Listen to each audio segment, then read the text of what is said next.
ఇప్పుడు మిమ్మల్ని అడిగాను, ఎక్కువ అప్పులు ఉన్నాయి.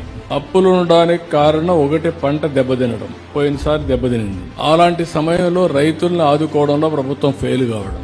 రెండోది, నీళ్లు సరిగా ఇవ్వకుండా పోవడం, ఇన్ టైంలో సైక్లోన్లో పడడం. మూడోది, మీ కాలువలు లేకుంటే డ్రైనేజ్ ఉంది, ఆ డ్రైనేజ్ లో ఏవైతే ఉన్నాయో ఆ నీళ్లు బయట తీసే మెకానిజం లేకుండా పోవడం.